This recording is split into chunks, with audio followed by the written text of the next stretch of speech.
Hello friends, कैसे आप लोग। आशा करता आप सब अच्छे होंगे, मस्त होंगे, तंदुरुस्त होंगे और अच्छे से स्टडी कर रहे होंगे। तो चलिए फ्रेंड्स, आज हम इस वीडियो में कराने वाले हैं 100 क्वेश्चन, वो भी बिहार स्टेट का। क्या है? STET। देखिए, अब यहाँ से जो रेगुलर क्लास होगा, क्या होगा, क्लास रोज होगा, ठीक है। और ये रोज क्लास होगा डीलेट के लिए, सॉरी बिहार स्टेट के लिए, जो कि मोस्ट इंपॉर्टेंट क्वेश्चन होने वाले हैं। और इस वीडियो में, इस चैनल पे आपको SST के जितने भी क्वेश्चन होंगे, वन शॉट होंगे या आपका PYQ होंगे, सभी क्वेश्चन का आंसर आपको इस चैनल पे देखने को मिलेंगे, ठीक है। तो वीडियो को यहाँ से स्टार्ट करते हैं और यहाँ से 100 क्वेश्चन को सॉल्व करते हैं, जो कि आपका जिसका सब्जेक्ट, जो व्यक्ति का, जो स्टूडेंट का सब्जेक्ट SST होता है, सोशल साइंस होता है, उसका सोशल साइंस में 100 क्वेश्चन पूछे जाते हैं। तो हम 100 क्वेश्चन सोशल साइंस के कराएंगे, जो कि मोस्ट इंपॉर्टेंट क्वेश्चन होंगे, ठीक है। और PYQ है, जो कि आपका एग्जाम जो है 6/9/2023 को पूछे गए प्रश्न है, ठीक है। तो वीडियो को लास्ट तक जरूर देखिएगा। अगर अभी तक चैनल को सब्सक्राइब नहीं किए तो चैनल को सब्सक्राइब जरूर कर लीजिएगा, बेल आइकन को दबा दीजिएगा और वीडियो को लाइक शेयर जरूर कर दीजिएगा। तो चलिए यहाँ से वीडियो को स्टार्ट करते हैं और क्वेश्चन को सॉल्व करते हैं। तो सबसे पहले आपके सामने एक क्वेश्चन ये आ गया आपके सामने कि एस्ट्रोलैब किसको मापा जाता है, मतलब एस्ट्रोलैब से किसको मापा जाता है। ऑप्शन में है दूरी को, मौसम को, अक्षांश बताने वाले को, या ये क्या हो जाएगा, ठीक है। तो इसका आंसर क्या होगा, आपको इसका जवाब देना है। ये क्वेश्चन भाग रहा है, 1 मिनट बैक आते हैं, एक और बैक आते हैं, ठीक है। तो यहाँ पे ये आ गया, तो इसका आंसर क्या हो जाएगा, सी हो जाएगा, यानी कि अक्षांश बताने वाले के, ठीक है। चलिए, तो ये हो जाएगा अक्षांश बताने वाला का हो जाएगा। यहाँ पे जो क्वेश्चन है तीसरा का आंसर, 1 का आंसर सी हो जाएगा, ठीक। चलिए नेक्स्ट क्वेश्चन की तरफ चलते हैं। नेक्स्ट क्वेश्चन आपके सामने ये रहा। क्वेश्चन नंबर दूसरा क्या कहता है कि व्यावसायिक, अच्छा 1 मिनट, थोड़ा सा प्रॉब्लम है, क्वेश्चन को देख लीजिएगा। चलिए 3 का क्वेश्चन है, उसको हम बता देंगे। नेक्स्ट चलते हैं। स्लाइड में थोड़ा सा सेटिंग में कुछ प्रॉब्लम हो गया है, तो हम क्वेश्चन नंबर नेक्स्ट बढ़ते हैं। चलिए, अब यहाँ से कोई दिक्कत नहीं होगा, आराम से यहाँ से चलेगा, ठीक है। कह रहा है फ्रांस में दास प्रथा के अंतिम रूप से उन्मूलन कब हुआ था। फ्रांस कह रहा है कि फ्रांस की दास प्रथा जो था उसका अंतिम उन्मूलन कब हुआ था। तो अंतिम जो उन्मूलन जो की बात करेंगे तो ये हुआ था 1848 में। कब हुआ था? 1848 में हुआ था, जो कि दास प्रथा का उन्मूलन हुआ था। लेकिन आपको 1789 में क्या हुआ था, कन्वेक्शन फ्रांसीसी अमनेस की दास प्रथा का कानून पारित हुआ था। ये 1794 में एक कानून बना था। क्या बना था? कानून। जिस कानून का नाम क्या था? कानून का नाम था दास मुक्ति। क्या था? दास मुक्ति कानून बना था, ठीक, याद रहेगा। दास मुक्ति कानून कब बना था? 1794 में, ठीक है। चलिए नेक्स्ट क्वेश्चन देखते हैं। ये रहा नेक्स्ट क्वेश्चन आपके सामने। क्या कहता है कि फ्रांस की क्रांति का स्वरूप क्या था। फ्रांस की जो क्रांति था, इसके क्रांति का स्वरूप क्या था। तो फ्रांस की क्रांति के स्वरूप की अगर बात करेंगे तो ये बुर्जुआ क्रांति था। क्या था? बुर्जुआ क्रांति, यानी कि D is the right answer हो जाएगा। इसमें क्या था कि फ्रांस की क्रांति के समय जो ना बुर्जुआ क्रांति हुआ था, और मार्क्सवादी सिद्धांत में नए उभरे माध्यम से वर्ग को बुर्जुआ कहा जाता था, ठीक है। और ये 18वीं सदी के अंतिम तक मध्य वर्ग में उच्च प्रदान करता रहा। चलिए नेक्स्ट क्वेश्चन देखते हैं। नेक्स्ट क्वेश्चन आपके सामने ये रहा कि नाजी पार्टी का प्रतीक चिन्ह क्या था। नाजी जो पार्टी था, उस नाजी पार्टी का प्रतीक चिन्ह क्या था। तो उसका प्रतीक चिन्ह जो था नाजी पार्टी का, स्वास्तिक था। क्या था? स्वास्तिक था। क्या था? स्वास्तिक। अच्छा एक बताइए, नाजी पार्टी का जो ये नाजी पार्टी किसकी पार्टी थी। तो ये नाजी जो पार्टी थी ना, ये नाजी पार्टी ये जर्मन की थी। किसकी थी? जर्मनी थी, जर्मन की पार्टी थी। और इन्होंने क्या किया था, 1920 ईस्वी से 1945 तक, क्या है, 1945 की अवधि में जो राजनीतिक पार्टी पर अपना नाजी पार्टी स्थापित किया था। चलिए नेक्स्ट क्वेश्चन आपके सामने ये रहा। कहता है किस संधि द्वारा, क्या है, किस संधि द्वारा जर्मनी पर कठोर आपातकाल लगाए गए थे। कठोर अपमानजनक शर्तों पर थोप दी गई थी। किस संधि द्वारा, कौन सी संधि थी।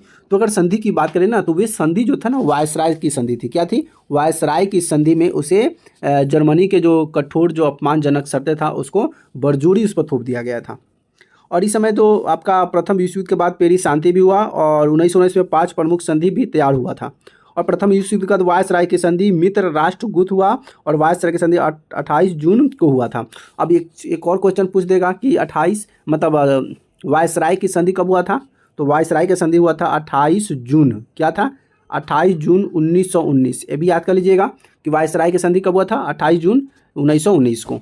चलिए नेक्स्ट क्वेश्चन आपके सामने ये रहा। नेक्स्ट क्वेश्चन क्या कहता है कि प्रथम विश्व युद्ध कब आरंभ हुआ था? प्रथम विश्व युद्ध जो था ये कब शुरू हुआ था? तो देखिए प्रथम विश्व युद्ध शुरू हुआ था 1914 में। कब हुआ था? 1914 में हुआ था। और अगर इसको पूरा याद कर लीजिएगा कब से कब हुआ था, तो 1914 में हुआ था, लेकिन कब हुआ था? 28 जुलाई। क्या था? 28 जुलाई को हुआ था। 28 जुलाई 1914 को शुरू हुआ, ठीक है। और नवंबर में यानी कि 11 नवंबर, और ये कब चला? 1918 तक। कब चला? 1918 तक युद्ध चलता रहा, प्रथम विश्व युद्ध। और इसमें युद्ध में कौन कौन भाग लिया? तो इसमें यूरोप में यूरोप ये सभी इसमें भाग लिया और इसका युद्ध चलते रहा, ठीक है। चलिए नेक्स्ट क्वेश्चन आपके सामने ये रहा। नेक्स्ट क्वेश्चन क्या कहता है कि गुप्त क्या है कि गुप्त संधि की नीति किसने बनाई थी? गुप्त संधि की नीति किसने बनाई थी? तो गुप्त संधि की जो नीति थी ये बिस्मार्क ने बनाया था। किसने बनाया था? बिस्मार्क ने बनाया था। किसने बनाया था? गुप्त संधि की नीति जो था बिस्मार्क ने बनाया था। और बिस्मार्क का जो जीवन काल कब था? तो इसका देखिए बिस्मार्क का एक वास्तविक भी नाम था। क्या था? वास्तविक नाम। क्या था? वास्तविक नाम। तो इसका वास्तविक नाम क्या था? तो इसका वास्तविक नाम था ओटो। क्या था? ओटोहन। क्या था? ओटोहन। याद रखना है, इंपॉर्टेंट टॉपिक है। ओटोहन बिस्मार्क। क्या था? ओटोहन बिस्मार्क। याद रखिएगा कि बिस्मार्क का वास्तविक नाम था ओटोमन बिस्मार्क। और ये इनका जीवन जो काल था, अगर जीवन काल की अगर बात करेंगे तो जीवन काल था 1815। क्या था? 1815 से 1898 तक इसका जीवन काल था, ठीक है। तो याद रहेगा क्वेश्चन, चलिए नोट करते जाइएगा, ठीक है। चलिए नेक्स्ट क्वेश्चन देखते हैं। नेक्स्ट क्वेश्चन ये रहा। नेक्स्ट क्वेश्चन क्या कहता है कि द्वितीय विश्व युद्ध क्या है कि द्वितीय विश्व युद्ध में धुरी राष्ट्रों में कौन सा राज्य शामिल नहीं था? द्वितीय विश्व युद्ध में धुरी राष्ट्रों में कौन सा राज्य शामिल नहीं था? कौन सा राज्य था जो उसमें शामिल नहीं हुआ था? तो अगर शामिल की बात करेंगे तो ये सोवियत संघ जो था ना, सोवियत संघ, ये उस युद्ध में शामिल नहीं था। क्यों शामिल नहीं था? तो इसलिए कि उसकी राष्ट्रों की जो युद्ध थी वो द्वितीय विश्व युद्ध ज़्यादा लंबी युद्ध तक चली थी। जैसे कि अगर इस काल का जो युद्ध हुआ था विश्व युद्ध, तो ये द्वितीय विश्व युद्ध कब से कब तक चला था? तो ये चला था 1939। क्या था? 1939 से 45 तक। कब चला था? 1939 से 45 तक द्वितीय विश्व युद्ध चला था। और द्वितीय युद्ध के दौरान दो गुट राष्ट्रीय एवं मित्र भी था। और इसमें बहुत सारे क्या था, जर्मनी के साथ, पोलैंड के साथ आक्रमण किया, फिर ब्रिटेन भी आक्रमण किया। और अगस्त में 1945 में क्या किया, अमेरिका द्वारा जापान के हिरोशिमा पर नागासाकी परमाणु बम गिराया जाने के बाद जापान आत्मसमर्पण हो गया। परमाणु बम ऐसा होता है कि एक बार गिराने से एक राज्य जो होता है वो तहस नहस पूरा क्षतिग्रस्त हो जाता है। तो इसलिए परमाणु बम कहा जाता है, जो कि युद्ध में कभी कभी इसका इस्तेमाल भी होता है। जैसे कभी पाकिस्तान और भारत में होने वाला था, लेकिन युद्ध ट्रंप ने क्या किया, उसे कैंसिल करवा दिया और उसे रोक दिया। नहीं तो युद्ध अगर होता तो बहुत नुकसान होता दोनों पक्ष से, ठीक। चलिए अगला क्वेश्चन आपके सामने ये रहा कि तिलक मांझी को किस वर्ष फांसी दी गई थी? तिलक मांझी को किस वर्ष फांसी दिया गया था? तो देखिए तिलक मांझी को ना 1785 में फांसी दिया गया था। कब दिया गया था? 1785 को फांसी दिया गया था। और ये तिलक मांझी कौन थे? तो तिलक मांझी जो थे ना, ये आदिवासी क्या थे? आदिवासी क्या थे? आदिवासी स्वतंत्रता सेनानी थे। स्वतंत्रता सेनानी थे। क्या थे? सेनानी थे। याद रहेगा। उसका तिलक मांझी की अगर जन्म की बात करेंगे ना, तो इनका जन्म जो हुआ था, इनका जन्म की अगर बात करेंगे, तिलक मांझी का जो जन्म हुआ था ये 1750 में हुआ था। कब हुआ था? 1750 ईस्वी में सुल्तानगंज के पुत्र तिलक गांव में हुआ था। याद रहेगा। चलिए, और इन्होंने 1785 में अंग्रेजों के विरुद्ध उन्होंने लड़ाई भी लड़ी थी। और धोखे से उन्होंने तिलक मांझी को धोखे से क्या किया था, पुलिस जो था उसे गिरफ्तार करके ले गया था। और 1785 में ही अंग्रेज ने भागलपुर में तिलक मांझी को फांसी दे दिया गया था, पेड़ से लटका दिया गया था। इतना अत्याचार सब करता था। चलिए अगला क्वेश्चन आपके सामने ये रहा। क्या कहता है अगला क्वेश्चन? ध्यान से देखिएगा। क्वेश्चन करा है कि बीज, उर्वरक, मशीनरी इत्यादि जैसे महत्वपूर्ण इनपुट एक प्रणाली बनाते हैं जिसे कहा जाता है। तो जिसे क्या कहा जाता है? तो जिसे हम क्या कहते हैं? तो हम उसे फॉर्म प्रणाली कहते हैं। क्या कहते हैं? फॉर्म प्रणाली कहते हैं, ठीक है। देखिए बीज होता है मशीन इत्यादि से उत्पन्न होता है। बीज जो है मानक, उर्वरक, आधुनिक मशीनी जो होता है कृषि वैज्ञानिक द्वारा ये तैयार किया जाता है। इसलिए इसका मशीनरी जो है महत्वपूर्ण इनपुट प्रणाली कहता है, वो फार्मा से ही तैयार होता है।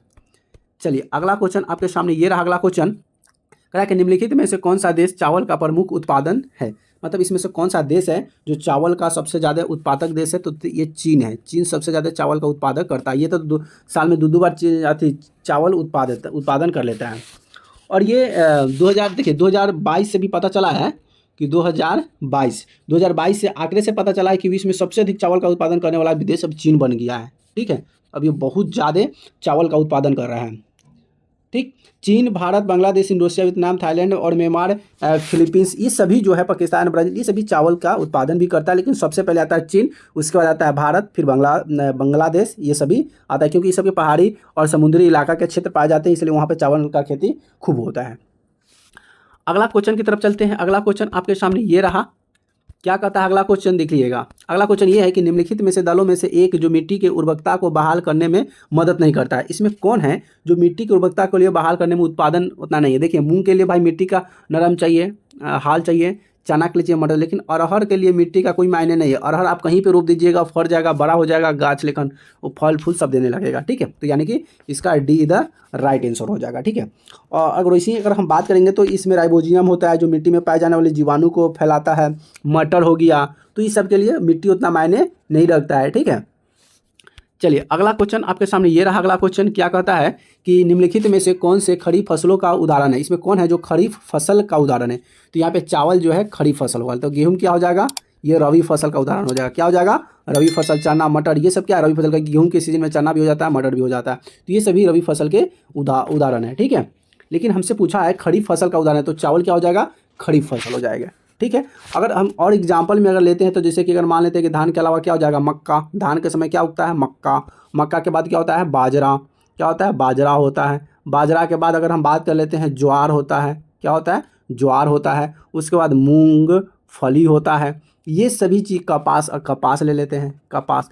ये सभी जो धान के समय में जो चीज़ बोए जाते हैं, धान के सीजन में जो चीज़ उपजाए जाते हैं, वो हमारा क्या कहलाएंगे, खरीफ फसल। तो ये जितने हैं ये क्या कहलाएंगे, खरीफ फसल कहलाएंगे। समझ में आ गया। चलिए नेक्स्ट क्वेश्चन की तरफ चलते हैं। नेक्स्ट क्वेश्चन आपके सामने ये रहा। नेक्स्ट क्वेश्चन क्या कहता है कि निम्नलिखित में से पेय फसलों में से भारत दुनिया में अग्रणी उत्पादन का निर्यात करता है। मतलब फसलों में, पेय यानी कि पीने वाला, तो क्या हो जाएगा, तो ये हो जाएगा चाय। चाय जो पीने के लिए प्रयोग किया जाता है, दही, कॉफ़ी भी पीने के लिए है, दाल खाने के लिए है, दही खाने के लिए है। लेकिन चाय पीने के लिए तो सबसे ज़्यादा ये फेमस, मतलब सबसे ज़्यादा लोग पीते हैं। और ये चाय की अगर बात करें तो चाय की जो फसल होती है सबसे ज़्यादा कहाँ होता है, असम में होता है। क्या होता है, असम में इसका ज़्यादा उत्पादन किया जाता है। और ये भारत का ये दूसरा स्थान बन गया है। क्या है, भारत का ये दूसरा स्थान बन गया है, जिसमें हर साल चाय का जो उत्पादन होता है, क्या होता है, चाय का उत्पादन जो होता है 1.2 मिलियन हेक्टेयर होता है। क्या होता है, 1.2 मिलियन टन रहा है। और अब कल लोग सब ज़्यादा भी चाय का चुस्की लेते हैं बैठे बैठे। अगला क्वेश्चन आपके सामने ये रहा। अगला क्वेश्चन, चलिए अगला क्वेश्चन आपके सामने ये रहा। अगला क्वेश्चन क्या कहता है कि अमेरिका किस्म की कॉफ़ी शुरू में निम्नलिखित में से किस देश से भारत लाई गई थी।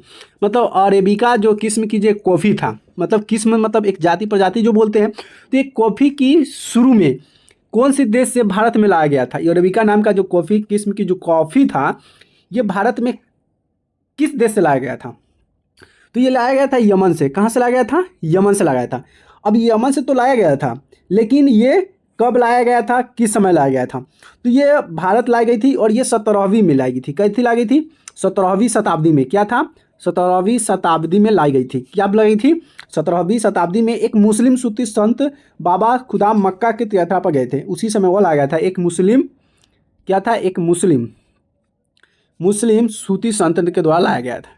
ठीक है, चलिए क्वेश्चन नंबर आगे बढ़ते हैं नेक्स्ट क्वेश्चन की तरफ। नेक्स्ट क्वेश्चन आपके सामने ये रहा। नेक्स्ट क्वेश्चन क्या कहता है कि निम्नलिखित में से कौन सी फसल भोजन और चारे के रूप में प्रयोग किया जाता है। इसमें से कौन सा भोजन है जो चारे और भोजन के रूप में प्रयोग किया जाता है। मतलब फसल, क्या ज्वार का फसल होगा, क्या मक्का होगा, या गेहूं होगा, या चाय होगा। तो देख ले, चाय का तो, मक्का की अगर बात करें तो मक्का जो होता है भोजन में भी आता है, चारे के रूप में भी आ जाता है। और तो यहाँ पे मक्का पर हम जाएंगे। कहाँ पे जाएंगे, मक्का पर, क्योंकि मक्का से हम लोग खाना भी ग्रहण कर लेते हैं और खाना के बाद मक्का जो होता है चारे के रूप में भी आ जाता है। लेकिन यहाँ पे अगर मल्टीपल अगर रूप से अगर देखा जाए तो इसमें जो होता है क्या है, इसमें कोई तो भोजन की बात कर रहा है, लेकिन गेहूं से अनाज जो निकलता है, अनाज हम लोग खा लेते हैं और उसका जो भूसा होता है ये चारा भी गाय खा जाती है। लेकिन इसमें क्वेश्चन कहा कि कौन सी फसल है जो भोजन और चारे के रूप में प्रयोग किया जाता है, तो मक्का को हम सही मानेंगे। ठीक है, और कुछ लोग तो गेहूं का भूसा को जला भी देते हैं, मक्का को जलाते नहीं है, उसको कर देते हैं। ठीक है, यानी कि सीधा राइट आंसर हो जाएगा। ठीक, चलिए नेक्स्ट क्वेश्चन की तरफ चलते हैं। नेक्स्ट क्वेश्चन आपके सामने ये रहा। नेक्स्ट क्वेश्चन क्या कहता है कि यूएनओ क्या है कि यूएनओ में एकमात्र महासचिव कौन थे जिन्होंने पद पर रहते हुए मृत्यु हो गई थी। मतलब यूएनओ के एकमात्र महासचिव कौन थे जो अपने पद पर रहते हुए उनकी मृत्यु हो गई थी। तो कौन थे वो? तो वो थे हैमर स्कॉट गोल्ड। क्या थे? हैमर स्कॉट जोल्ड थे। क्या थे? हैमर स्कॉट जोल्ड। अब इनकी मृत्यु कब हुई थी? तो इनकी जो मृत्यु की अगर बात करें तो इन्होंने मतलब शासन इनका पद पर सचिव कब थे, मतलब महासचिव पद पर रहे थे। तो महासचिव कब से कब तक रहे? तो ये थे 10 अप्रैल। क्या थे? 10 अप्रैल 1953। 1953 है ये। 1953 से 18 सितंबर। क्या था?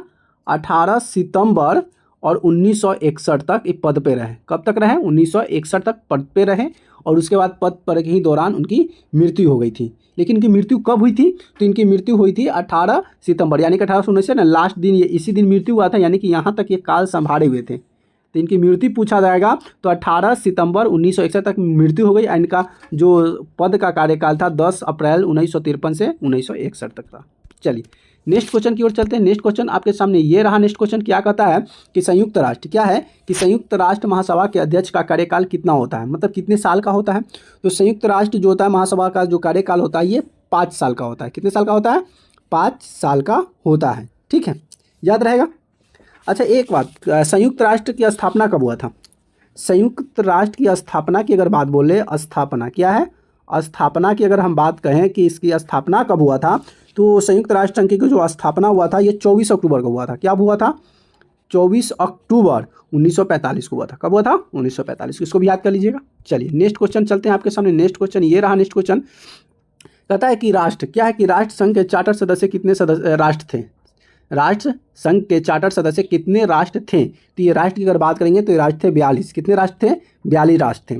लेकिन कौन कौन थे इसमें? तो इसमें राष्ट्र में अगर बात करें तो राष्ट्र संघ क्या था?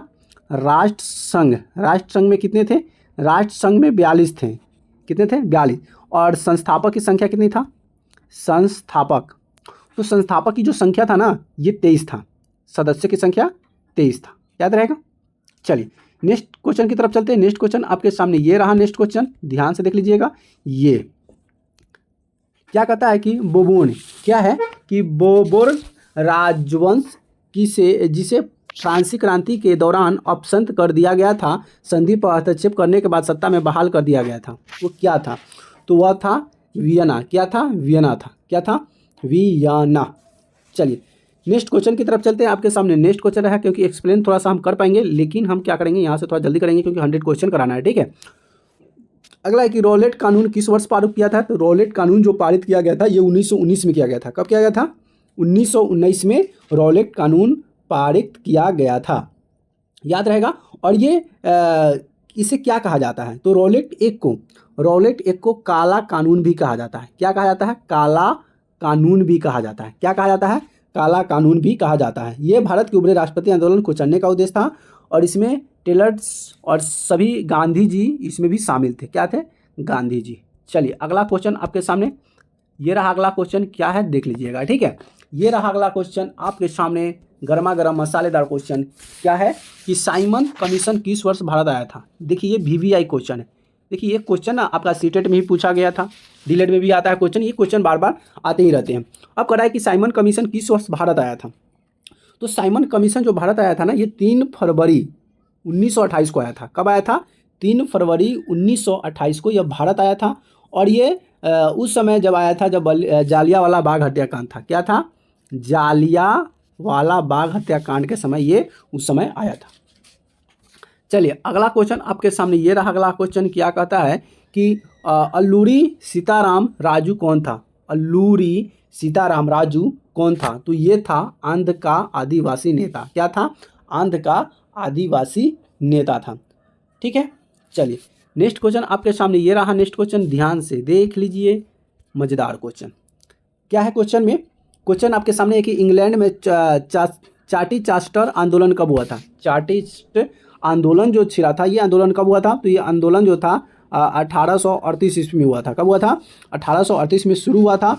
और ये किसके बीच तक चला और कब चला था? तो ये चला था 1838। क्या था? 1838 से लेकर ये 1848 तक चला था। कब चला था? 48 तक चला था। और ये श्रमिक वर्ग के अपने के लिए चलाया गया था आंदोलन, श्रमिकों वर्ग द्वारा। श्रमिक जो होता है ना, मजदूर, उसके द्वारा चलाया गया आंदोलन था। चलिए नेक्स्ट क्वेश्चन की तरफ चलते हैं। नेक्स्ट क्वेश्चन आपके सामने ये रहा। नेक्स्ट क्वेश्चन कहता है कि लंदन में अनिवार्य प्राथमिक शिक्षा कानून कब लागू किया गया था? लंदन में अनिवार्य प्राथमिक शिक्षा जो था ये कब लागू किया गया था, कब अपनाया गया था? तो लागू की बात करें तो ये 1870 में लागू किया गया था। कब लागू किया गया था? 1870 में लागू कर दिया गया था। चलिए नेक्स्ट क्वेश्चन की तरफ चलते हैं। नेक्स्ट क्वेश्चन आपके सामने ये रहा। नेक्स्ट क्वेश्चन कर रहा है कि मुंबई की जांच किस प्रकार की इमारत थी? बम्बई की जो चाल थी ये किस प्रकार की इमारत की बात कही गई है? तो ये इमारत क्या था? ये बहुमंजिले इमारत थी। क्या था? बहुमंजिले, बहुत सारे मंजिल था, उसे बहुमंजिला कहते हैं। जो कि विभिन्न प्रकार के आयु लोग गुजरते थे और चाल से मौजूद इमारत होती जिसमें एक एक कमरे वाली आवासीय इकाई बनाई जाती थी। चलिए नेक्स्ट क्वेश्चन की तरफ चलते हैं। नेक्स्ट क्वेश्चन आपके सामने ये रहा। नेक्स्ट क्वेश्चन क्या कहता है कि भारत में पहली बार कब और कहाँ धुआं निरोधक कानून पारित किया गया था? क्या है? कानून पारित किया गया था। तो अगर हम कानून की अगर बात करेंगे तो सबसे पहले ये कानून जो पारित किया गया था कोलकाता में पारित किया गया था। कहाँ किया गया था? कोलकाता, 1863 में। कब किया गया था? 1863 कोलकाता में धुआं कानून पारित किया गया था, जो धुआं से रहित कानून बनाया गया था। जो धुआं फैल जाता है इसको रोकने के लिए धुआं रहित कानून बनाया गया था। नेक्स्ट क्वेश्चन की तरफ चलते हैं। नेक्स्ट क्वेश्चन ये रहा। नेक्स्ट क्वेश्चन क्या कहता है कि भूमंडलीकरण क्या है? भूमंडलीकरण शब्द का इजाद किसने और कब किया था? भूमंडलीकरण का जो इजाद है ये कब किया था और ये किसने किया था? तो अगर किसने की अगर बात आ जाए तो किसने किया था? बताइए किसने किया था? तो ये किया था जॉन विलियम्सन। क्या था? जॉन विलियम्सन 1904 में किया था। क्या था? 1904 में। सॉरी, यहाँ पे 1990 होगा, यहाँ पे मिस्टेक से थोड़ा सा 4 आ गया है। ठीक है, तो ये 4 होगा नहीं। क्या नहीं होगा? तो 4 नहीं होगा तो क्या होगा? 4 नहीं होगा, इसको मिटा देते हैं। 1990 हो जाएगा। क्या हो जाएगा? 1990। यहाँ पे 1 मिनट, चलिए यहाँ पे 1990 हो जाएगा। इसको थोड़ा सा और छोटा कर लीजिए, यहाँ पे 0 कर लीजिए, 90। तो यहाँ पे जॉन विलियम कब किया था? 1990 में किया था इसको। ठीक है, चलिए अगली क्वेश्चन की तरफ चलते हैं। अगला क्वेश्चन आपके सामने ये रहा। अगला क्वेश्चन क्या कहता है, ध्यान से देखना है। चलिए अगला क्वेश्चन ये रहा कि एशियाई विकास बैंक की स्थापना कब हुआ था? एशियाई विकास जो बैंक था इसकी स्थापना कब हुआ था? तो एशियाई विकास बैंक की अगर स्थापना की बात करेंगे तो ये दिसंबर 1966 में हुआ था। कब हुआ था? दिसंबर 1966 में हुआ था। और इसकी स्थापना की बात करेंगे तो स्थापना तो हो गया ना, 1966 में होगा, लेकिन कब? दिसंबर में हुआ था। लेकिन कौन सा दिसंबर?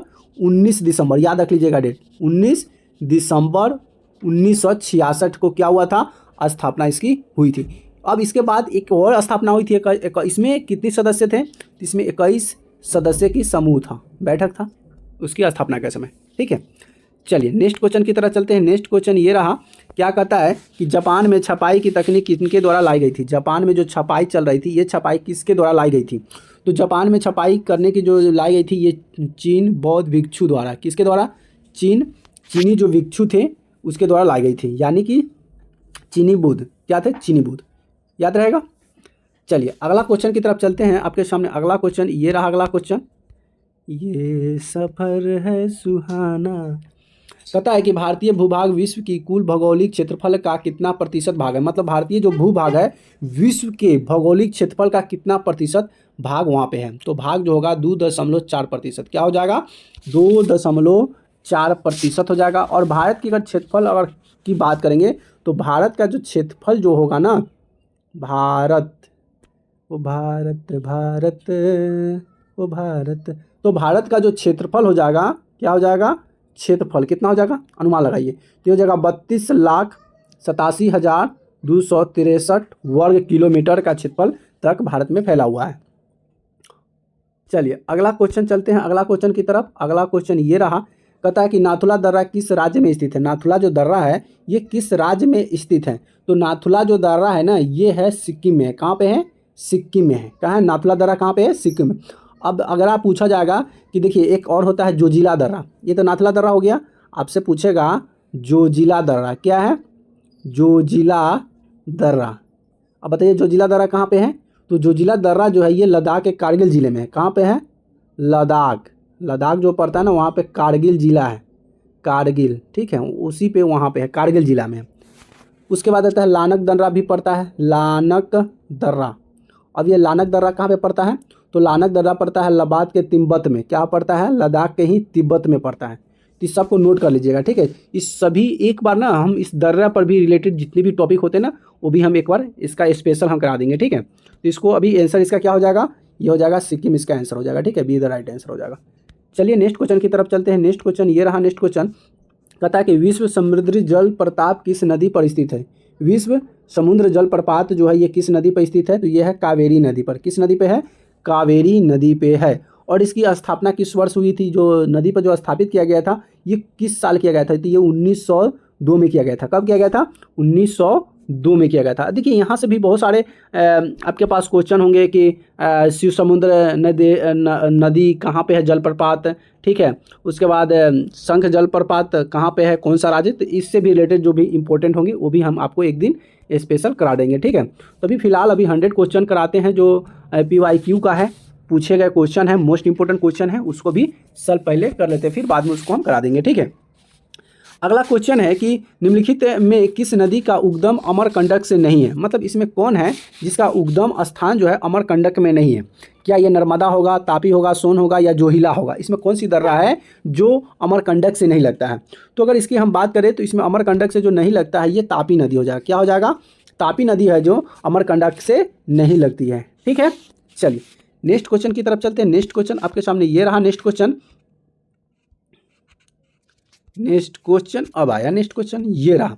नेक्स्ट क्वेश्चन कहता है कि सर्वप्रथम मानसून शब्द किस देश के नाविकों द्वारा प्रयोग किया गया था? मतलब ये मानसून जो शब्द था ये कौन से देश के नाविक था, मतलब नाव चलाने वाले, उसके द्वारा ये शब्द का प्रयोग किया गया था कि मानसून। क्या है? मानसून। तो ये सबसे पहले ना अरब से लोग आए थे।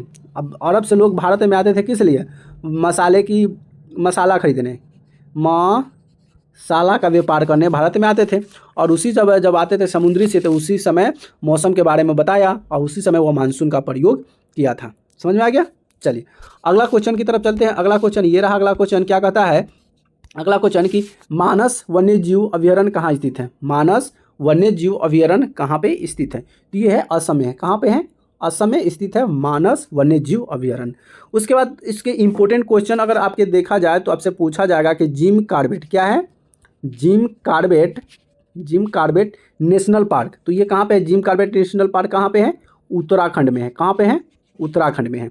उसी तरह से आपसे पूछा जाए नंदा देवी, ये भी सब वायरल क्वेश्चन होता है, मोस्ट इंपॉर्टेंट क्वेश्चन होता है जो कि हर साल कुछ न कुछ एग्जाम में आते रहते हैं।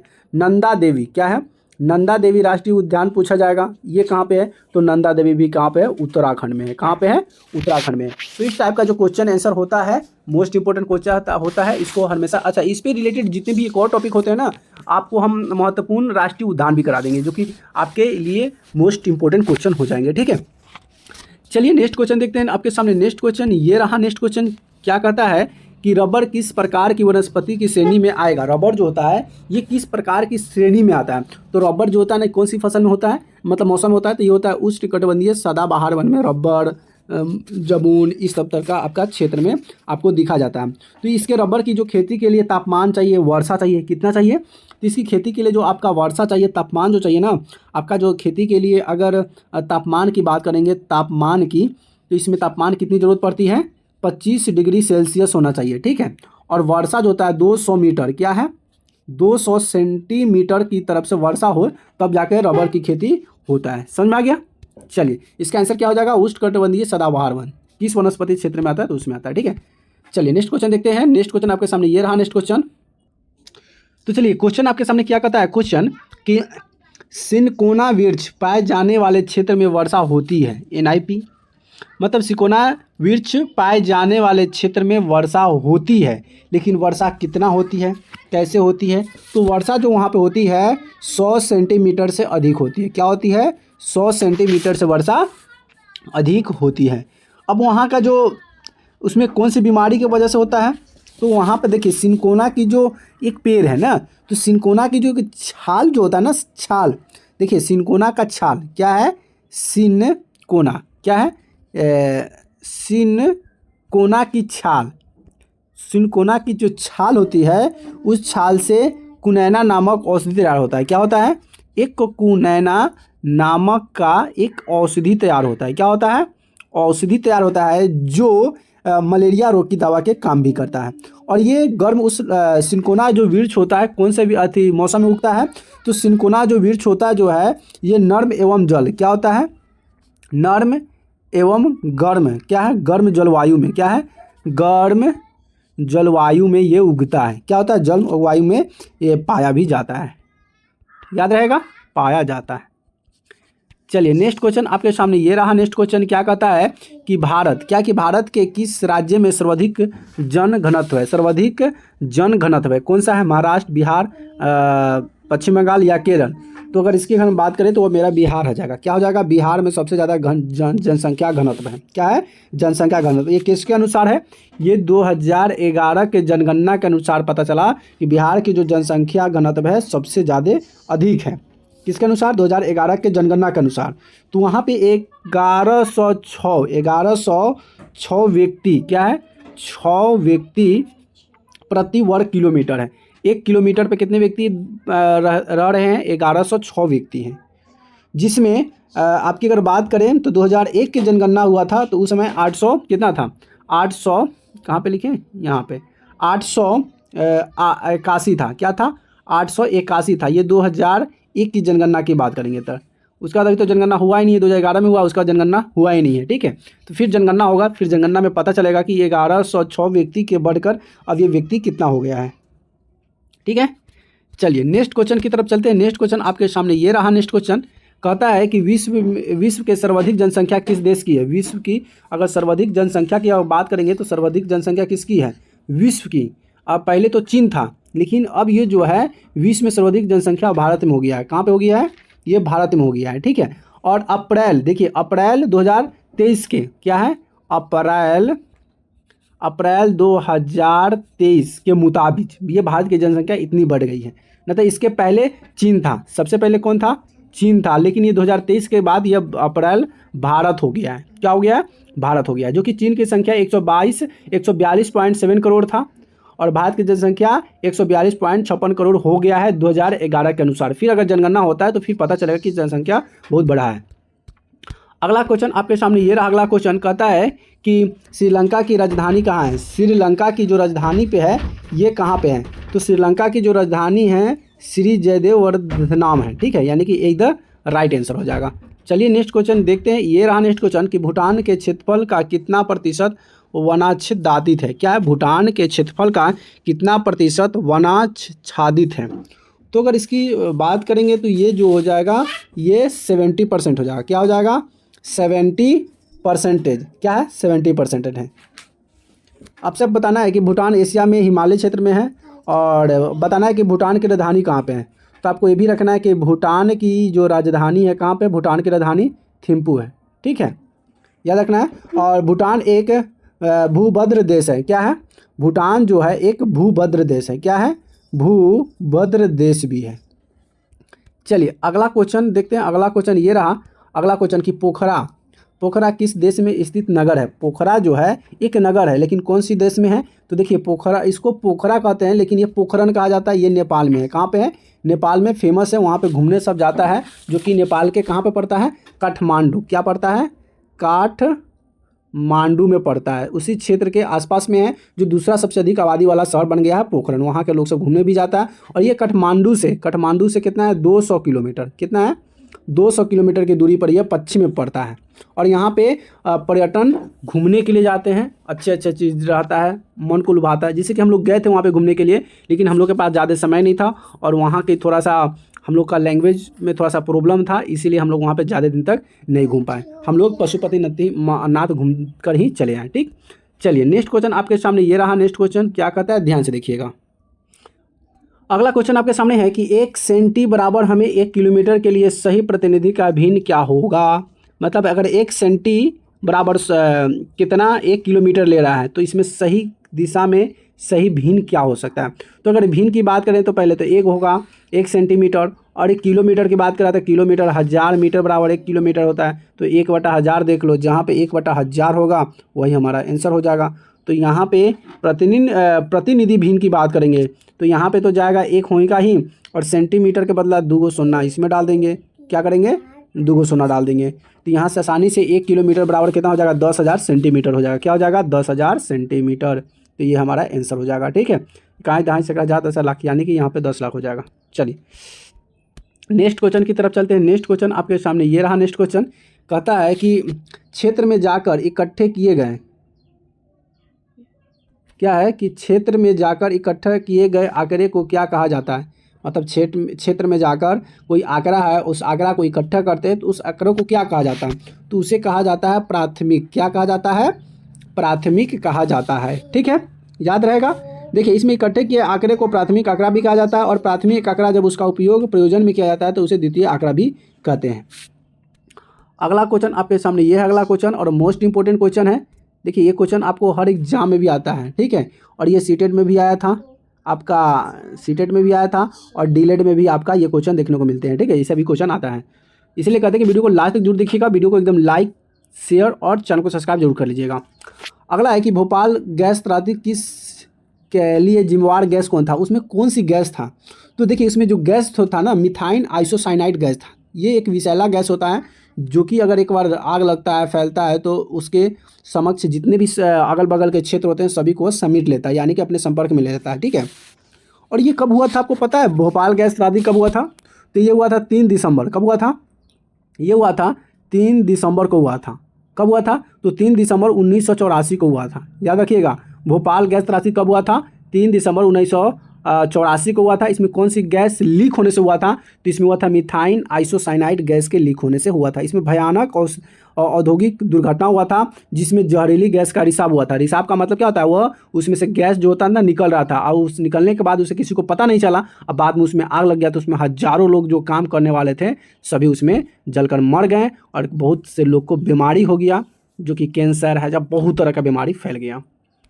चलिए अब यहाँ से आता है 50 क्वेश्चन। यहाँ से आपका 50 क्वेश्चन नंबर ये रहा कि प्रसिद्ध भारतीय स्वतंत्रता सेनानी थे जिन्होंने संसाधन संकट के बारे में महत्वपूर्ण अवलोकन किए। हर किसी को ज़रूरत के लिए, वह किसी पर लालच के लिए नहीं। तो कौन थे? तो वो थे महात्मा गांधी। कौन थे?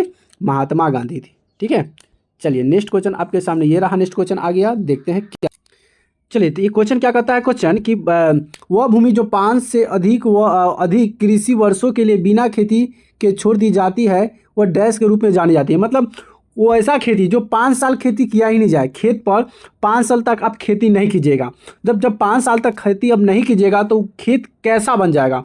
उस खेती को क्या कहा जाएगा? तो वो खेती को परती कहा जाता है। क्या कहा जाता है?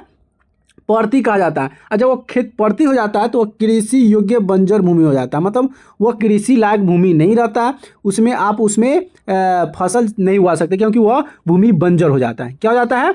बंजर भूमि हो जाता है, उस पर खेती करना असंभव नहीं हो पाता है। समझ आ गया? चलिए अगला क्वेश्चन आपके सामने ये रहा कि क्या कहता है। अच्छा एक क्वेश्चन एक्स्ट्रा आ गया, 1 मिनट, एक क्वेश्चन एक्स्ट्रा आ गया जी। हाँ, क्वेश्चन ये आपके सामने कहता है कि भारत में खाद्यान्न उद्यान की खरीद, वितरण और भंडार के लिए कौन एजेंसी जिम्मेदार है? मतलब भारत में जो भी खाद्यान्न खरीद बिक्री जो होती है, ये खरीद बिक्री किसके कारण होती है? तो ये होता है, ये भारतीय खाद्यान्न नियम के द्वारा। क्या होता है? भारतीय खाद्यान्न नियम के द्वारा होता है। ठीक है, बी द राइट आंसर हो जाएगा। चलिए नेक्स्ट क्वेश्चन आपके सामने ये रहा। नेक्स्ट क्वेश्चन क्या कहता है कि भारत में श्वेत क्रांति के पिता किस रूप में जाना जाता है? तो देखिए श्वेत क्रांति का जो पिता कहा जाता है, इसे एक कहा जाता है वर्जिन कुरियन को। किसे कहा जाता है? वर्जिन कुरियन। और श्वेत क्रांति किससे जाना जाता है? दूध उत्पादन। क्या होता है? दूध उत्पादन। क्या होता है? दूध उत्पादन को श्वेत क्रांति के नाम से जाना जाता है। और ये डॉक्टर वर्गी कुरियन थे। और डॉक्टर वर्गी कुरियन का जन्म कब हुआ था? तो डॉक्टर वर्गिन कुरियन का जन्म की अगर बात करेंगे तो ये हुआ था 26 जनवरी। क्या हुआ था? 26 जनवरी 1921 में हुआ था। क्या हुआ था? 26 जनवरी 1921 में। और मृत्यु हुआ था 9 सितंबर 2012 में हुआ था। याद कर लीजिएगा, इसको नोट कर लीजिएगा। ठीक है, कि वर्गी कुरियन का जन्म हुआ था 26 जनवरी 1921 से, और मृत्यु हुआ था 9 दिसंबर 2012 में। याद रखिएगा। चलिए अगला क्वेश्चन आपके सामने ये रहा। क्या है अगला क्वेश्चन? कि ताज़ा पानी मुख्य, क्या है कि ताज़ा पानी मुख्य रूप से सतही अपवाद, 1 मिनट, क्या है कि सतही, 1 मिनट आगे, हाँ, कि अपवाद भूजन प्राप्त होती है जिससे मध्य लगातार नवीकृत और रिचार्ज किया जा सकते हैं। तो उसे हम क्या कहेंगे, तो उसे हम किसके कारण होता है, तो ये होता है हाइड्रोक्लोरिक चक्र के द्वारा होता है। किसके द्वारा होता है, हाइड्रोक्लोरिक चक्र के द्वारा होता है। ठीक है, चलिए नेक्स्ट क्वेश्चन देखते हैं। नेक्स्ट क्वेश्चन आपके सामने ये रहा। नेक्स्ट क्वेश्चन क्या कहता है नेक्स्ट क्वेश्चन में कि नर्मदा बचाओ आंदोलन, नर्मदा बचाओ आंदोलन किससे संबंधित है, तो ये सरोवर बांध होगा, टेरी बांध होगा, हीराकुंड बांध होगा या गांधी सागर होगा, गांधी सागर बांध। बताइए क्या होगा, तो नर्मदा बचाओ का जो अभियान था, ये नर्मदा बचाओ अभियान किससे संबंधित था, तो ये बस संबंधित था सरदार सरोवर बांध से। किससे था, सरदार सरोवर बांध से संबंधित था नर्मदा बचाओ अभियान। ठीक है, चलिए नेक्स्ट क्वेश्चन आपके सामने ये रहा। कहता है कि आज भारत में क्या है, कि आज भारत में जल विद्युत शक्ति लगभग योगदान करती है उत्पादित कुल बिजली का कितना प्रतिशत। मतलब आज भारत जो है जल विद्युत क्या है, कि जल विद्युत शक्ति का योगदान करती है, लगभग कितना प्रतिशत योगदान करती है बिजली का। तो योगदान की बात करें तो 22% हो जाएगा। क्या हो जाएगा, 22% होता है यह बिजली का क्या करती है, योगदान करती है। समझ आ गया। अच्छा, बिजली का मुख्य स्रोत क्या है, ये जल ही तो होता है, जल से तो बिजली उत्पन्न होता है ना, तो जल ही हो जाएगा। ठीक, चलिए नेक्स्ट क्वेश्चन देखते हैं। नेक्स्ट क्वेश्चन ये रहा। नेक्स्ट क्वेश्चन कहता है कि लौ क्या है, कि लौ एक्स के गलाने में प्रयुक्त धातु कर्म कोयला है। धातु कर्म कोयला क्या हो सकता है, तो ये हो जाएगा बिटुमस कोयला। और ये एंथ्रासाइट जो होता है 1 नंबर का कोयला होता है, जिसको बिटुमस कोयला का मुख्य ऊर्जा और बिजली उत्पादन करने के लिए भी इसे जाना जाता है। समझ आ गया। चलिए, और इसमें कार्बन की अगर मात्रा पूछ लिया जाएगा ना कि इसमें कार्बन की मात्रा कितना होता है, तो देखिए बिटुमिस जो कोयला होता है उसमें कार्बन की मात्रा ना 60 से 80% होता है बिटुमिस कोयला में। ठीक है, ये बिटुमिस कोयला है। चलिए अगला क्वेश्चन आपके सामने ये रहा कि निम्नलिखित में से कौन सा खनिज मोनाजाइट रेत में निहित है। मोनाजाइट रेत में निहित है, तो ये क्या हो जाएगा, ये हो जाएगा थोरियम। क्या हो जाएगा, थोरियम हो जाएगा, यानी कि सीधा राइट आंसर हो जाएगा। चलिए नेक्स्ट क्वेश्चन आपके सामने ये रहा। नेक्स्ट क्वेश्चन क्या कहता है कि बिहार में क्या है, कि बिहार में कितने प्रतिशत भौगोलिक क्षेत्र में वन का फैलाव है। बिहार में कितने प्रतिशत भौगोलिक क्षेत्र में वन का फैलाव है। तो वन का जो फैलाव है ना, ये 7% है। कितना प्रतिशत है, 7% भौगोलिक क्षेत्र का फैलाव है। और इससे पता चलता है कि 2021 में ना बिहार का जो भौगोलिक क्षेत्र बढ़ गया था, तो 2007 में भौगोलिक क्षेत्र बढ़कर कितना हो गया था, तो ये हो गया था 7.84%, मतलब 84 पॉइंट जो ये प्रतिशत बढ़ गया था। और बिहार की भौगोलिक अगर क्षेत्रफल की अगर बात करें तो यहाँ पर हो जाएगा भौगोलिक क्षेत्रफल। क्या हो जाएगा, भौगोलिक क्षेत्रफल जो हो जाएगा 94, क्या हो जाएगा 94,163 किलोमीटर हो जाएगा। ठीक, चलिए नेक्स्ट क्वेश्चन आपके सामने ये रहा। नेक्स्ट क्वेश्चन कहता है कि सिंगरौली क्या है, सिंगरौली किस राज्य का सबसे बड़ा कोयला क्षेत्र है। सिंगरौली जो है ये भारत के किस राज्य का सबसे बड़ा कोयला क्षेत्र है, तो ये क्षेत्र है मध्य प्रदेश का। क्या है, मध्य प्रदेश का है। और ये भारत का अगर पूछ लिया जाए कि भारत का प्रमुख क्या है, भारत का प्रमुख कोयला क्षेत्र कौन सा है, तो भारत का प्रमुख कोयला क्षेत्र अगर बात करेंगे तो दामोदर घाट हो जाएगा। क्या हो जाएगा, दामोदर घाटी हो जाएगा, सोन नदी हो जाएगा, महानदी हो जाएगा, गोदावरी घाटी हो जाएगा। ठीक है, इस सबको नोट कर लीजिएगा। चलिए नेक्स्ट क्वेश्चन आपके सामने है कि प्राथमिक ऊर्जा का उदाहरण नहीं है। इसमें कौन है जो प्राथमिक ऊर्जा का उदाहरण नहीं है। ठीक है, तो कोयला तो भाई प्राथमिक ऊर्जा है, पेट्रोलियम भी प्राथमिक ऊर्जा है, प्राकृतिक गैस भी प्राथमिक ऊर्जा है, लेकिन विद्युत जो है प्राथमिक ऊर्जा नहीं है। विद्युत कोई इंसान मनुष्य द्वारा बनाया गया है, इसीलिए यह द्वितीय तृतीय हो सकता है। लेकिन प्रथम कोयला जो होता है प्रथम श्रेणी में आता है, लेकिन प्रथम श्रेणी का होता है तो यह विद्युत हो जाएगा। ठीक है, यानी कि बी फॉर बैट, यानी कि बी इधर राइट आंसर हो जाएगा। नेक्स्ट क्वेश्चन आपके सामने है कि निम्नलिखित में से कौन छोटा पैमाने का उदाहरण है। इसमें कौन है जो छोटे पैमाने का उदाहरण है, तो देख लीजिए चीनी तो बड़ा उद्योग हो गया, कागज़ भी बड़ा उद्योग हो गया, विद्युत उपकरण भी बड़ा हो गया, लेकिन खिलौना उद्योग ये छोटा उद्योग माना जाता है। कहीं पे आराम से बैठाकर लगा लीजिएगा छोटा सा मशीन और कहीं कोना में शुरू कर सकते हैं। लेकिन चीनी मिल के लिए भाई बड़ा बड़ा मशीन चाहिए, फैक्ट्री चाहिए, जगह चाहिए। कागज़ बनाने के लिए भी मशीन चाहिए, बड़ा बड़ा रूम चाहिए, और विद्युत उपकरण के लिए तो चाहिए। सबसे छोटा चाहिए तो खिलौना का उत्पादन शुरू कर दीजिए, उद्योग लगा दीजिए, छोटे से जगह में स्टार्टिंग हो जाता है। अगला है कि टाटा आयरन एंड कंपनी की स्थापना की गई थी। टाटा आयरन कंपनी की स्थापना किया गया था 1907 में। कब किया गया था, 1907 में किया गया था, याद रहेगा। और इसका संस्थापक कौन थे, तो स्थापना जो था ये इसके संस्थापक थे दोराबाजी टाटा। क्या थे, दोराबाजी टाटा द्वारा इसकी स्थापना किया गया था। भारत का सर्वोत्तम लौह इस्पात कारखाना सबसे ज़्यादा फेमस टाटा ईस्ट मिल में, और इसका टाटा का जो भी सामान भी होता है बहुत मजबूत भी होता है। अगला क्वेश्चन है कि भारत का सर्वाधिक विदेशी व्यापार किस मार्ग द्वारा होता था। मतलब भारत में सर्वाधिक विदेशी जो व्यापार होता था ये किसके द्वारा होता था, स्थल मार्ग, वायु मार्ग, समुद्री मार्ग या पाइपलाइन मार्ग। तो देख लीजिए उस समय तो भाई स्थल मार्ग से आना संभव था, वायु मार्ग से भी आ नहीं सकता था और पाइपलाइन तो था ही नहीं। तो उस समय यह किस माध्यम से आते थे? ये समुद्री मार्ग से आते थे। किस मार्ग से आते थे? समुद्र, यानी कि समुद्र नाव की सहायता से। नाव जो होता है ना, नाव, पहले जो नाव जो चलाते थे बैठकर और उसको डंटा से चलाते थे, उसी नाव की सहायता से लोग सब समुद्र पार कर भारत के विदेशी व्यापारी लगभग 70% समुद्र मार्ग से होता था। मतलब 70% जो व्यापारी होता था समुद्र से भी सामान को खरीद कर ले जाता था, फिर वहाँ पर जाकर बेच देता था। अगला क्वेश्चन आपके सामने ये रहा। अगला क्वेश्चन कहता है कि भारत में रेल परिचालक की शुरुआत कब हुई थी? भारत में जो रेल जो परिचालक शुरू हुआ था ये कब हुआ था? तो ये हुआ था 1853 में। कब हुआ था? 1853 में भारत में रेल परिचालक की शुरुआत हुआ था। 1853 में हुआ था। कब हुआ था? 1803 में। अगर बात किया जाए तो भारत का है, लेकिन अगर इसका पूरा जेन्युइन डेट देखा जाए तो ये 16 अप्रैल को शुरू हुआ था। कब हुआ था? 16 अप्रैल। और यही 1853 क्या था? 1853 को रेल की शुरुआत कर दी गई थी। कहाँ से? मुंबई में हुआ था, शिवाजी टर्मिनल मार्ग से हुआ था। और दूरी जो चलाया गया था, कितनी दूरी शुरू किया गया था? तो ये 34 किलोमीटर का जो दूरी होता है ना, चलाकर चेक किया गया था, शुरू किया गया था भाई, 34 किलोमीटर। ठीक, चलिए नेक्स्ट क्वेश्चन आपके सामने ये रहा। नेक्स्ट क्वेश्चन क्या कहता है कि संसार की सबसे ऊंचा सड़क कहाँ है? मतलब संसार का सबसे ऊंचा सड़क। तो अगर सबसे ऊंचा सड़क की बात करेंगे ना तो ये लद्दाख उर्मिला का दर्रा। क्या है? उर्मिलिंग दर्रा। भाई यहाँ पे कौन कौन जाना चाहेगा? देखिए संसार का सबसे ऊंचा सड़क है और कहाँ पे है? लद्दाख। सोच लो कितना ऊंचा होगा भाई, उतना ऊंचा चढ़ पाओगे? तो इसको सड़क का नाम भी दिया गया है BRO। ठीक है, तो ये 2020 में चीन के सीमा के लद्दाख के उर्मिंग और दुनिया के सबसे ऊंची सड़क बनाई गई थी। सड़क को 2021 में Guinness book of world record भी दिया गया था। 2021 में इसे दिया गया था, क्या दिया गया था? गिनीज, क्या था? गिनीज बुक अवार्ड भी दिया गया था। ठीक है, चलिए नेक्स्ट क्वेश्चन आपके सामने ये रहा। नेक्स्ट क्वेश्चन कि इनमें से कौन प्राकृतिक आपदा नहीं है? इनमें कौन है जो प्राकृतिक आपदा नहीं है? तो देखिए सुनामी तो भाई ये प्रकृति के द्वारा आता है, बाढ़ भी प्रकृति के द्वारा आता है, भूकंप भी आता है। लेकिन भाई आतंकवादी प्राकृतिक होता है? जी बिल्कुल नहीं होता है, क्योंकि आतंकवादी जो होता है ना ये इंसान होता है, मनुष्य होता है। क्या होता है?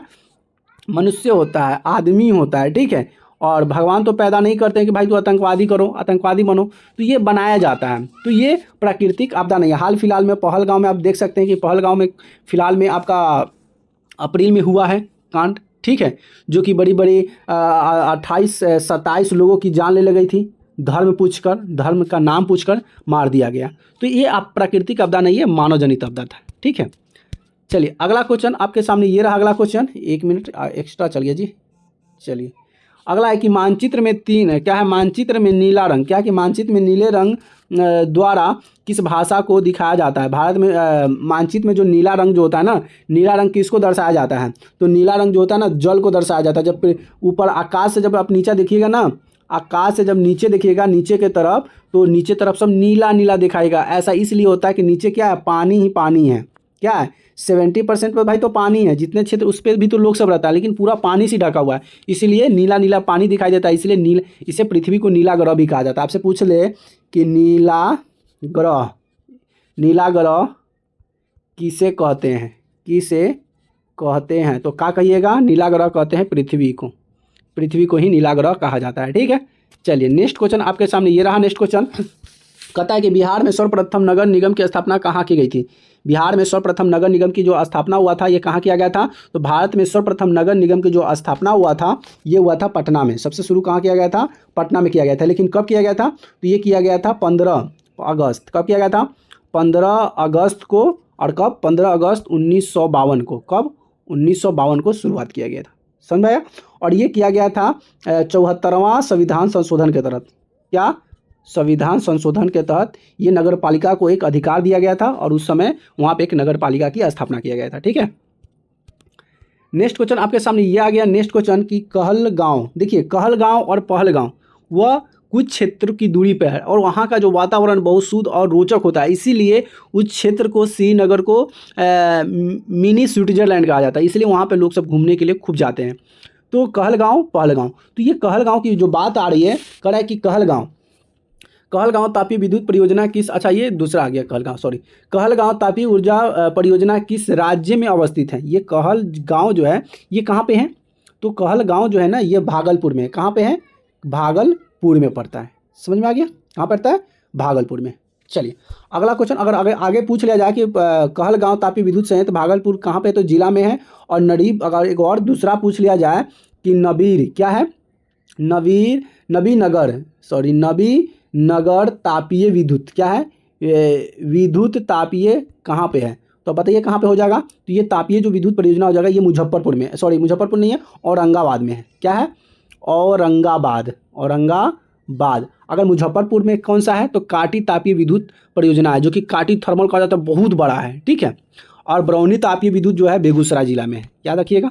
चलिए अगला क्वेश्चन आपके सामने ये रहा। अगला क्वेश्चन कहता है कि 2011 की जनगणना के अनुसार बिहार की साक्षरता दर कितनी थी। मतलब 2011 में जब जनगणना हुआ था तो उस समय बिहार की जो साक्षरता दर था वह दर कितनी थी, तो वह जो दर था 60.8% था। कितना था, 61.8%। किसके अनुसार था, तो ये 2011 के जनगणना के अनुसार था। तो इसमें महिलाओं की दर कितनी थी, तो अगर इसमें हम बात करें तो इसमें पुरुष का जो दर था ना, पुरुष का जो दर था, ये पुरुष का दर था 71.2। और महिला की अगर बात करेंगे तो महिला का था 51.2 था। याद कर लीजिएगा, याद रहेगा। चलिए नेक्स्ट क्वेश्चन आपके सामने ये रहा। नेक्स्ट क्वेश्चन कहता है कि पिनासे क्या है, कि पिनासे की सैनिक सरकार कितने वर्ष तक सरकार में रही। पिनासे की सैनिक सरकार में कितने वर्षों तक सरकार में रही, तो अगर सरकार की अगर बात करेंगे तो ये था 17 वर्ष। कितने वर्ष तक था, 17 वर्षों तक सरकार में रही। और सरकार में रहने के बाद इसने क्या किया, 17 साल तक इसने शासन किया।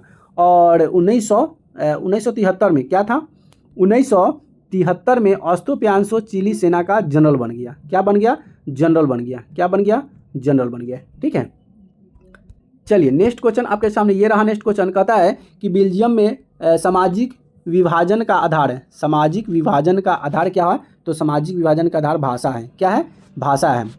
अब पूछा जाएगा कि बेल्जियम जो था सामाजिक विभाजन का आधार का भाषा था। एक छोटा सा देश है बेल्जियम। क्या है, बेल्जियम एक छोटा सा देश है। बेल्जियम एक छोटा सा क्या है, छोटा से देश है। बेल्जियम क्या है, एक छोटा सा देश है। क्या है, बेल्जियम जो है एक छोटा सा देश है। क्या है, एक छोटा सा देश है। और क्षेत्रफल में भारत के हरियाणा राज्य से भी छोटा है। जो हरियाणा जो राज्य उससे भी ये छोटा राज्य बेल्जियम है। याद रहेगा। और बेल्जियम की जो आबादी है ना, मतलब बेल्जियम की आबादी जो है 59% जो है ना, 59% अगर कहें प्रतिशत इसमें डच रहता है। क्या रहता है, डच समुदाय, डच धर्म की भाषा बोलते हैं। और 40% जो फ्रेंच बोलते हैं। क्या बोलते हैं, 40% जो होता है ये फ्रेंच बोलते हैं। क्या बोलते हैं, फ्रेंच भाषा बोलते हैं, ठीक है, बेल्जियम में। तो सभी जगह की भाषा अलग अलग बोली जाती है। अगला क्वेश्चन आपके सामने ये रहा। अगला क्वेश्चन क्या कहता है, अगला क्वेश्चन कि गौरवपुर क्रांति किस देश में हुआ था। गौरवपुर जो क्रांति था ये किस देश में हुआ था, तो गौरवपुर जो क्रांति था ये हुआ था इंग्लैंड में। कब हुआ था, ये इंग्लैंड में हुआ था। और ये हुआ था 1688 ईस्वी में। कब हुआ था, 1688 ईस्वी में हुआ था, गौरवपुर क्रांति हुआ था। आपसे पूछ ले गौरवपुर क्रांति कब हुआ था, 1688 में हुआ था। और किस देश में हुआ था, तो इंग्लैंड में हुआ था। याद रहेगा। चलिए नेक्स्ट क्वेश्चन की तरफ चलते हैं। नेक्स्ट क्वेश्चन आपके सामने ये रहा। नेक्स्ट क्वेश्चन कहता है कि भारत के लोकतंत्र में क्या है, कि भारत के लोकतंत्र में कल्याणकारी राज्य का संकल्पना संविधान के किस भाग में है। तो संविधान के किस भाग में है, तो संविधान के ये भाग 1 में है। किस में है, भाग 1 में है। समझ में आ गया। और भाग देखिए, भाग अगर 1 की बात कर लेते हैं, लेकिन अगर इसकी संविधान की भाग 4 में भी बात कही गई है। क्या है, 4 में। और संविधान के 4 का अनुच्छेद 36 के अनुच्छेद 15 तक इस सभी की बात पूरा कही गई है। चलिए नेक्स्ट क्वेश्चन की तरफ चलते हैं। नेक्स्ट क्वेश्चन आपके सामने ये रहा, कह रहा है कि रीपोलिंग है। ये रीपोलिंग क्या है, क्या है, रीपोलिंग क्या है।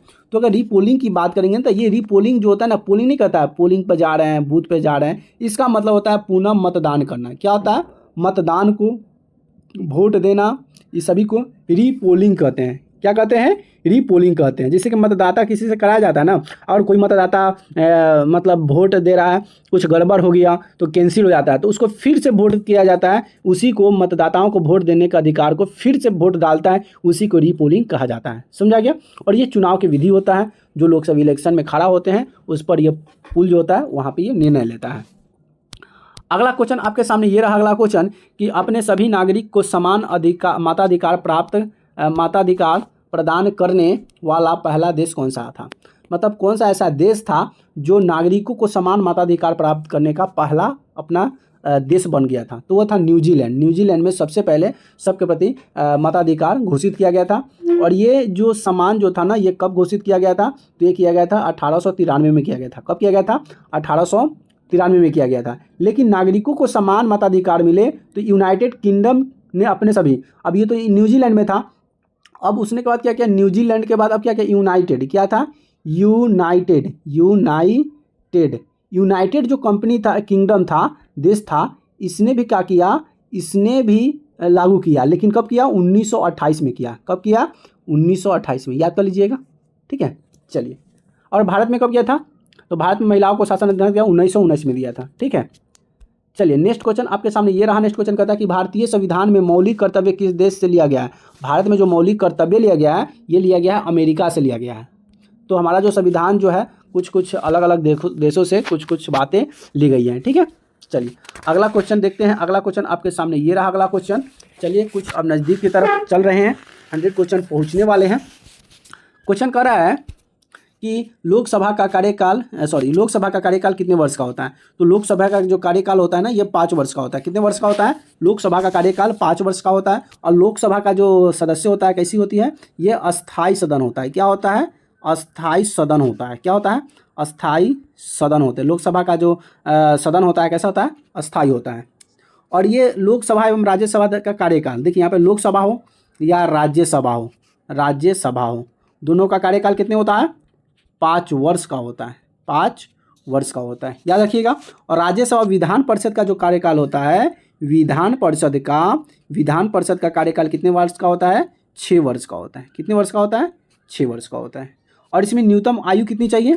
तो इसमें 25 वर्ष। अगर आपको लोकसभा का सदस्य बनना है तो लोकसभा का सदस्य बनने के लिए 25 वर्ष, और राज्यसभा का बनने के लिए आपको पास उम्र होना चाहिए 30 वर्ष होना चाहिए। इसको आपको नोट कर लीजिएगा। अगला क्वेश्चन आपके सामने ये रहा। अगला क्वेश्चन कहता है कि किसी सदन की मृत्यु या इस्तीफा के बाद होने वाले चुनाव को कहते हैं। मतलब किसी की मृत्यु हो जाए, चाहे अगर कोई इस्तीफा दे दे, तो उस समय जो चुनाव होता है सदन में, उस चुनाव में सदन को क्या कहा जाता है? क्या आम चुनाव या उपचुनाव या इनमें से कोई नहीं? कौन सी चुनाव कहा जाता है? तो उसको उपचुनाव कहा जाता है। क्या कहा जाता है? उपचुनाव। अब उसमें फिर से लोग सब, संसद के लोग सब मिलते हैं, बैठते हैं और उसे खोजते हैं, चुनते हैं। ठीक है, चलिए नेक्स्ट क्वेश्चन चलते हैं। नेक्स्ट क्वेश्चन आपके सामने ये रहा। नेक्स्ट क्वेश्चन कहता है कि मतदान पहचान पत्र के लिए कितने प्रमाण पत्र वैध होते हैं? मतदान पहचान पत्र के लिए कितना प्रमाण जो होता है वैध होता है? तो ये 12 होता है। कितना होता है? 12 प्रमाण पत्र वैध होते हैं। और ये 12 प्रमाण पत्र कौन है? आपको याद, देखिए नोट करते जाइएगा, जगह तो है नहीं लेकिन कोशिश करते हैं। 12 जो वैध होता है, पहला आपका पास वोटर ID कार्ड होना चाहिए। क्या हो चाहिए? Voter ID card. Voter ID card एक हो गया। उसके बाद दूसरा होता है पासपोर्ट। क्या होता है? पासपोर्ट। तीसरा होना चाहिए आपके पास, क्या होना चाहिए? सरकारी पहचान पत्र होना चाहिए, सेवा पहचान पत्र। क्या होना चाहिए? सेवा पहचान पत्र, जिसको हम लोग आइडेंटिटी कार्ड कहते हैं ना, मुखिया के द्वारा, वो होना चाहिए। तीसरा हो गया। चौथा नंबर आपके पास क्या होना चाहिए? ड्राइविंग लाइसेंस होना चाहिए। क्या होना चाहिए? Driving licence. तब आपको तो पता चले कि आपका धर्म, आपका नाम, ये सब क्या है। पाँचवा आपके पास क्या होना चाहिए? तो पाँचवा आपके पास होना चाहिए बैंक या पोस्ट बैंक का पासबुक। क्या होना चाहिए? बैंक पासबुक होना चाहिए। क्या होना चाहिए? Bank passbook. क्या होना चाहिए? बैंक पासबुक होना चाहिए। और छठा नंबर में आपको होना चाहिए पैन कार्ड होना चाहिए। ये सभी बहुत ज़रूरी है। क्या होना चाहिए? Pan card. इस सबको नोट करते जाइएगा। छठा हो गया। सातवां में आपका क्या होगा? तो सातवां में आपका हो जाएगा अर्जी जारी स्मार्ट कार्ड। सीधे स्मार्ट कार्ड लिख लीजिए। स्मार्ट कार्ड क्या हो जाएगा? Smart card.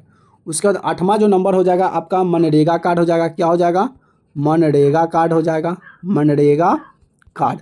और 9 नंबर में आपका हो जाएगा हेल्थ इंश्योरेंस स्मार्ट कार्ड। क्या हो जाएगा? Health insurance smart card. और आपका 10वां जो हो जाएगा पहचान पत्र के रूप में, 10वां फोटो सहित पेंशन कार्ड। क्या हो जाएगा? पेंशन कार्ड हो जाएगा। जो आप 50 साल की उम्र के व्यक्ति होते हैं, पेंशन उसको मिलता है। उसके बाद आ जाता है पार्षद, विधान पार्षद हो रहा, अगर कोई क्षेत्र का नेता होता है तो उसे विधान पार्षद का ना कार्ड मिलता है, वो होना चाहिए। और 12 नंबर और आखिरी नंबर में आपका आधार कार्ड होना चाहिए। ये सब आपका पहचान पत्र है और ये सब होना बहुत ज़रूरी है। अगर ये सब चीज़ है तो आप आसानी से वोट दे सकते हैं, आपको वैध माना जाएगा कि हाँ आप वोटर हैं। आपके पास कुछ नहीं है तो आप कहीं पे कोई चीज़ का वोट नहीं दे सकते हैं।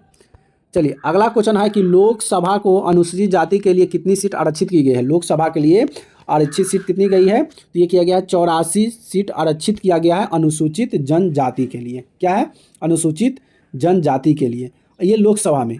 और लोकसभा में अनुसूचित जनजाति की सीटों की आरक्षित किया गया है, ठीक है, अनुसूचित जनजाति। और लोकसभा में सामान्य सीट कितना हो जाएगा, अगर सामान्य सीट की बात करेंगे तो सामान्य सीट कितना हो जाएगा, सामान्य सीट हो जाएगा 412। क्या हो जाएगा, 412 हो जाएगा। और लोकसभा में कुल सीट कितना है, वर्तमान लोकसभा में क्या है, लोकसभा में कितना सीट है, 512 सीट है। कितना है, 512 सीट है, सॉरी 543, सॉरी 543 सीट है, याद रखिएगा 543 सीट है, ठीक है।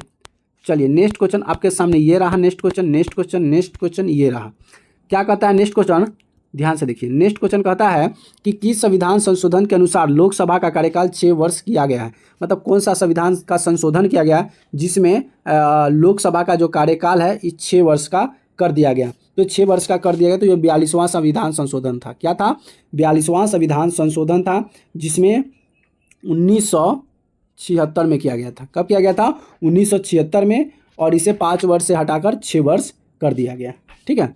चलिए नेक्स्ट क्वेश्चन देखते हैं। नेक्स्ट क्वेश्चन आपके सामने ये रहा कि विधानसभा का नेता होता है, विधानसभा का नेता कौन होता है, तो विधानसभा का नेता जो होता है मुख्यमंत्री होता है। क्या होता है, मुख्यमंत्री होता है। अगला क्वेश्चन आपके सामने ये रहा। अगला क्वेश्चन कहता है कि राज्यसभा को किस अनुच्छेद के अनुसार विशिष्ट शक्तियाँ प्राप्त हुई है। राज्यसभा को किस अनुच्छेद के अनुसार विशिष्ट शक्तियाँ प्राप्त हुआ है, तो क्या हो जाएगा, ये प्राप्त हुआ है 294। क्या हुआ है, 294 प्राप्त हुआ है। और ये अनुच्छेद किसके तहत, तो अनुच्छेद ये 294 के तहत ये शक्ति उसको मिला है, ठीक है। चलिए नेक्स्ट क्वेश्चन देखते हैं।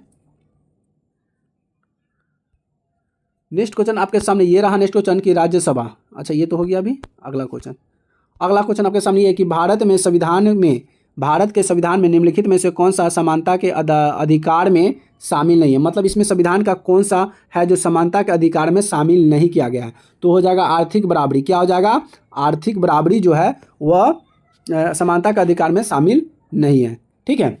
चलिए, और इसमें कितने अधिकार दिए गए हैं, तो 6 मौलिक अधिकार दिए गए। आपको बताइए कौन कौन सा 6 मौलिक अधिकार है।